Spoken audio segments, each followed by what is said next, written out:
El cielo estaba cerrado. No por ausencia de nubes, sino por decisión divina. Israel caminaba bajo un sol que no perdonaba. Por lo tanto, la tierra se agrietaba como un espejo roto y los ríos se encogían hasta parecer cicatrices. Pero la sequía no era el problema, era el síntoma.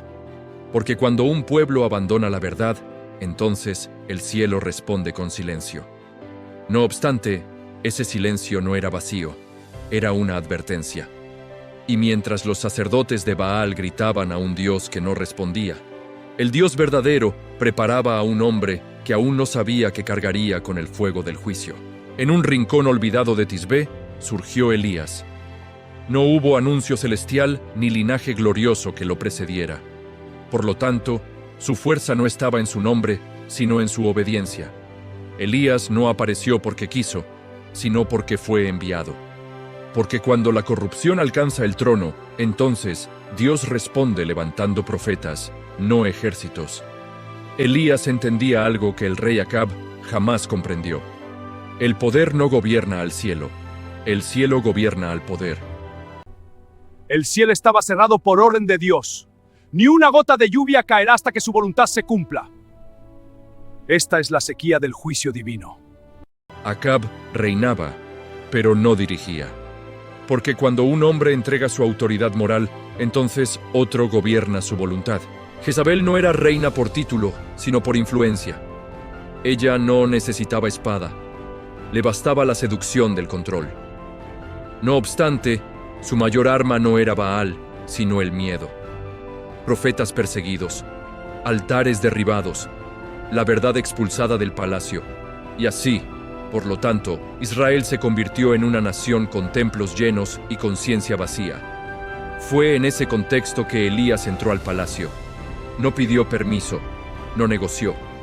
Porque un profeta no dialoga con la mentira, la confronta. Por lo tanto, su voz atravesó el mármol como trueno. No habrá lluvia ni rocío, sino por mi palabra. No fue arrogancia. Fue causa y efecto. Porque cuando el pueblo honra a dioses muertos, entonces la tierra responde con esterilidad. Acab se enfureció, pero la ira del rey no podía cambiar la decisión del cielo. Elías huyó, no porque temiera al rey, sino porque Dios lo escondió. Porque antes de usar a un hombre en público, primero lo quebranta en privado. El arroyo de Kerit se convirtió en su escuela. Allí, el agua disminuía cada día, por lo tanto, la fe debía aumentar. Los cuervos traían pan y carne, pero no traían respuestas. Y en ese silencio prolongado, Elías aprendió que la provisión no depende de la abundancia, sino de la obediencia.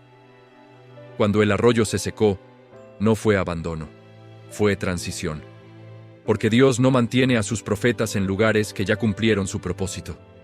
Sarepta lo esperaba, no obstante, era una ciudad pagana, una viuda sin recursos, y un hijo condenado al hambre. Todo indicaba fracaso. Pero cuando Dios envía, la lógica humana queda anulada. Elías pidió lo imposible. Pan cuando no había harina, fe cuando no había esperanza. La viuda obedeció. Por lo tanto, la escasez se transformó en multiplicación. La harina no menguó y el aceite no cesó. Pero el milagro no terminó allí.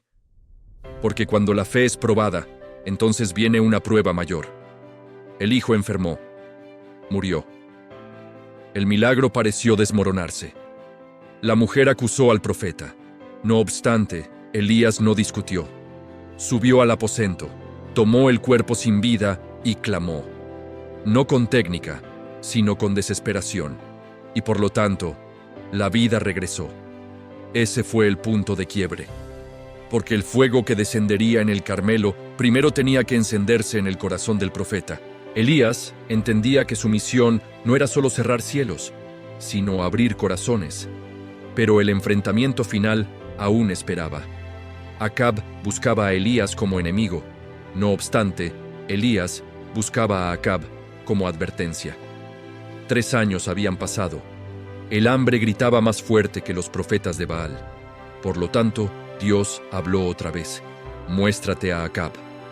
No fue sugerencia, fue orden.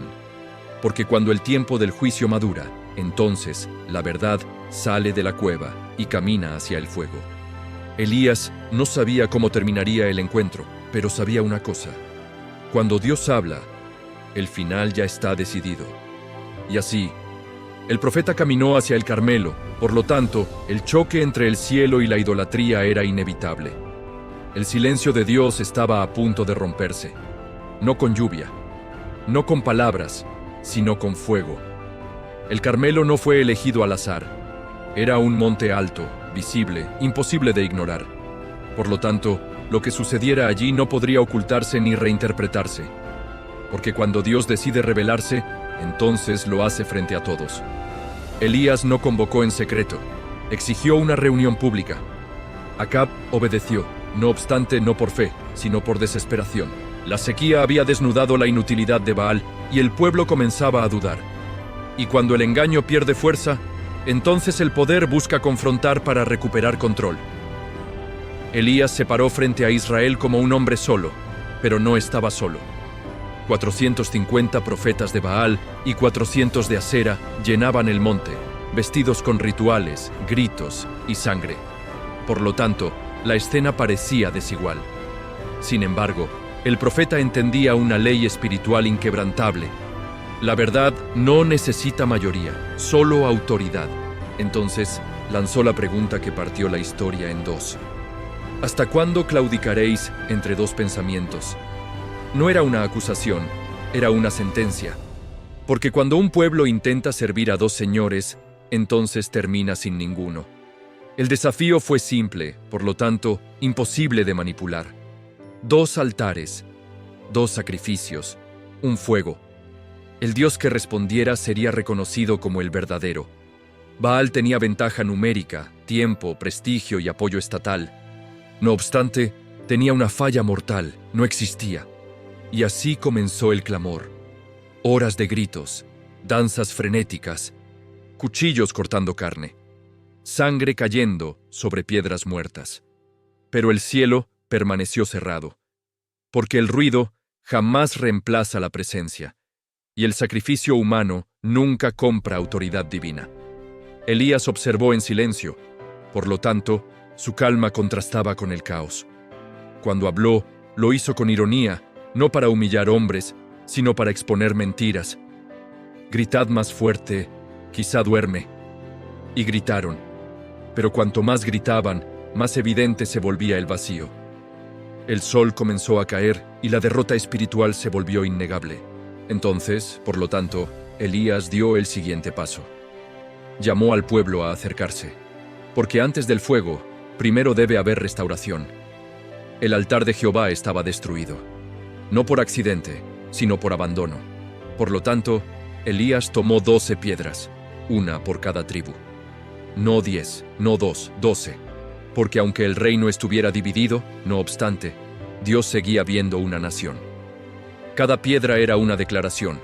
Lo que el hombre rompe, Dios puede reconstruir. El sacrificio fue colocado, el agua derramada una vez, 2 veces, 3 veces, hasta que todo quedó empapado. Porque cuando Dios actúa, elimina cualquier duda humana sobre el origen del milagro. Entonces Elías oró. No gritó, no se cortó, no negoció. Por lo tanto, su oración fue breve, directa y cargada de autoridad. Respóndeme, Jehová, para que este pueblo sepa que tú eres Dios. No pidió fuego por gloria personal, sino por revelación colectiva. Y entonces sucedió. El fuego cayó.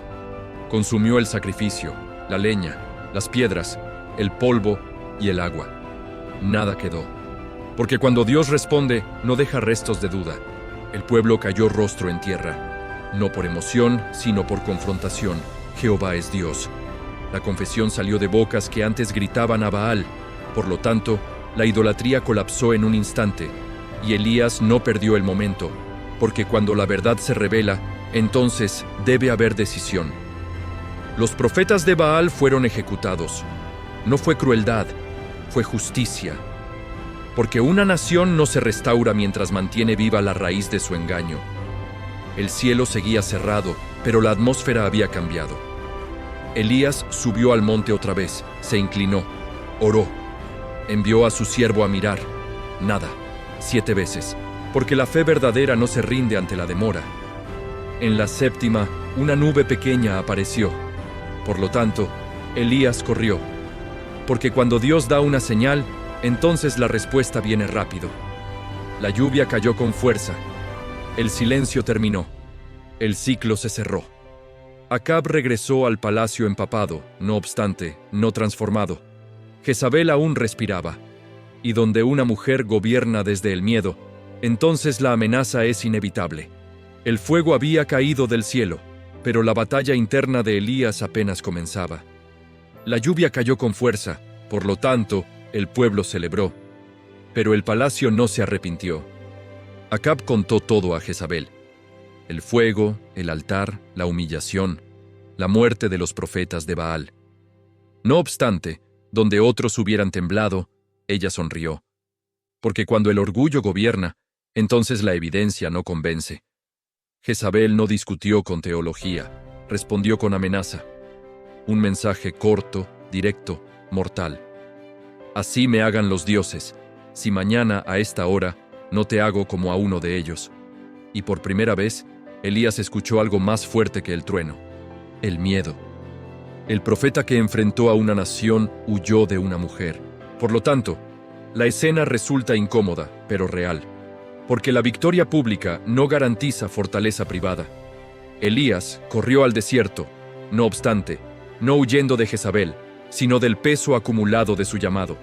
3 años de tensión, hambre, milagros, muerte, resurrección, fuego, y ahora silencio otra vez.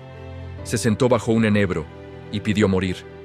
No pidió descanso, no pidió ayuda, pidió terminar. Porque cuando un siervo cree que está solo, entonces incluso el propósito parece inútil. Dios no lo reprendió, por lo tanto no respondió con juicio, sino con cuidado. Un ángel lo tocó. Pan, agua, descanso. 2 veces. Porque antes de corregir la mente, primero Dios restaura el cuerpo. Elías durmió, comió, caminó 40 días hasta Horeb. No fue un viaje físico, sino simbólico. Regresó al monte donde todo comenzó, buscando respuestas que no sabía formular. En la cueva, Dios habló. No con fuego, no con terremoto, no con viento. No obstante, en un silbo apacible. Porque Elías necesitaba aprender que el mismo Dios que responde con poder público, también susurra en la intimidad. Elías se quejó, se justificó, se declaró solo. Yo he quedado. Y ahí estuvo el error. Porque cuando un profeta se cree el último, entonces pierde perspectiva. Dios respondió con datos, no con emociones. 7,000 no habían doblado rodilla. Por lo tanto, Elías no estaba solo, estaba aislado por su percepción. Y luego vino la instrucción: ungir reyes, levantar sucesor. Porque cuando un profeta se quiebra, entonces Dios no termina la obra, la transfiere. Eliseo apareció como consecuencia directa del agotamiento de Elías, no como reemplazo inmediato, sino como continuidad. Elías lanzó su manto sobre Eliseo sin palabras. Por lo tanto, el llamado no necesitó explicación. Eliseo entendió el costo. Quemó los bueyes, dejó todo.